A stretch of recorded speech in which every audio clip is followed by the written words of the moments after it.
Hello，大家好，我係卡酷蘇志慧。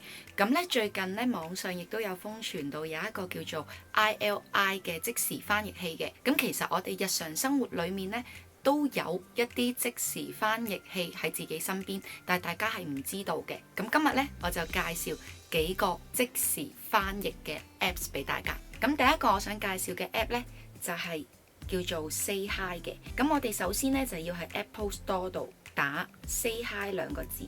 咁 search 咗之後呢，就唔係第一個聊天交友嘅 Apps， 係下面呢一個叫做語音翻譯嘅，叫做 Say Hi Translate。好，咁我哋 download 咗先。咁其實呢個翻譯嘅 Apps 有咩特別呢？就係佢係支持100種語言嘅，佢可以調校講説話嘅快慢速度，同埋亦都可以好似詞典咁樣揾你想揾嘅字。因為我哋去旅行嘅時候，經常呢都會重複用同一樣嘅對話嘅，咁你就可以選擇收藏，同埋亦都好方便嘅係佢可以編輯同埋分享㗎。咁不如等我試一試俾大家睇啦。咁如果你去到日本嘅時候，咁通常你日本嘅朋友都會問你お名前は？你叫咩名啊？得喎。又或者佢會問你あなたは何歳ですか？你幾歲？我梗係唔話俾你聽啦。咁不如我哋試下用廣東話翻譯成日文，咁又睇下得唔得先。請問東京大學喺邊度？東京の大學はどこです？得喎。又或者人有三急嘅時候，咁點算好？我好想去廁所。トイレに行きたいです。都 OK 喎。咁其實咧，呢一個即時翻譯，如果用粵語去翻譯日文，係會有少少嘅差池嘅。因為我試過係請問地鐵站點樣去？地下鉄駅。可能只係可以放到一啲 keyword。咁如果大家想翻譯一啲難度高啲嘅，好似粵語翻譯成日文嘅時候呢，咁粵語係比較多助語詞嘅，咁變咗喺翻譯嘅時候呢，亦都有呢個困難度喺度。咁點算好呢？你可以用書面語嘅方式去讀，咁呢就應該會好好多啦。咁第二個我想介紹俾大家嘅 Apps 呢，就係 Microsoft Translate。咁其實呢個 Apps 呢係支持60種語言，而且呢仲可以2人對話。最重要嘅係佢可以離線對話。咁但係前提係你一定要下載咗佢個語言先得嘅。同埋呢個 Apps 呢，亦都可以好似 Say Hi 咁樣，可以查字啦、編輯啦同埋分享嘅。但係呢，佢有2樣。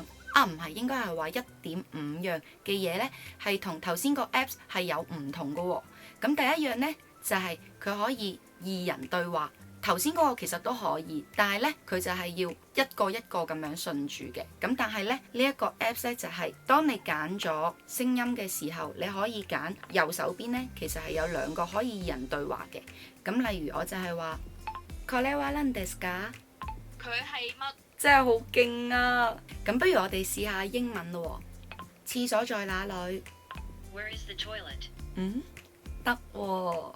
咁另外呢，佢仲有第2樣嘢呢，就係可以影相，然後翻譯你想翻譯嘅嘢。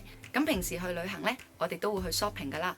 咁買咗好多嘅產品之後呢，通常佢都會送一啲 tester 俾你嘅。咁但係呢，裡面呢就有好多嘅日文字，又或者英文。咁我哋唔識，咁點算好呢？其實呢，有一個好好嘅方法，就係只要我哋即刻影低佢，咁然後呢，就可以即刻翻譯咗裡面嘅內容噶啦。無論係英文或者中文都可以噶。另外仲有一個小貼士，如果你打咗好多次都翻譯唔到你想翻譯嘅文字，你可以選擇自己打落去，然後等呢部電話即時幫你翻譯。跟住落嚟，我要介紹第3個 Apps 俾大家，就係 Google Translate 啦。咁到底佢有咩特別呢？其實佢已經係喺我哋日常生活裡面會用嘅一個 Apps 嚟嘅，但係大家都冇發現到，其實佢係可以用圖片即時翻譯噶。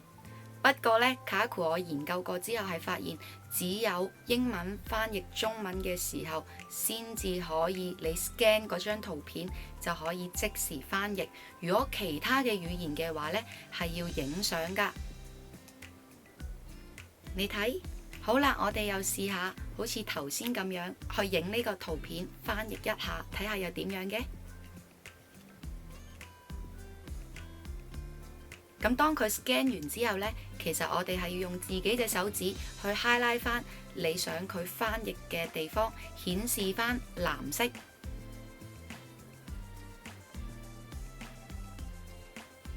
然後呢，再按翻譯。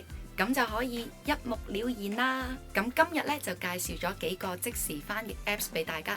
咁如果我自己用過嘅心得呢，我就覺得 Say Hi 呢個軟件呢，就係可以即時翻譯，係非常之好噶。咁如果你話影相可以即時解說，我就覺得 Microsoft Translate 好好啦。如果你就咁想用電話相機 scan 一 scan 就可以由英文變成中文嘅話呢，我就覺得Google Translate 可以幫到你啦，而且佢都好得意啊！咁今日呢，就介紹到咁多俾大家，下一次再分享更多嘅好 Apps。拜拜！如果想留意我最新嘅動向嘅話，下面有咁多款嘅社交平台，可以嚟同我 say 個 hi 㗎。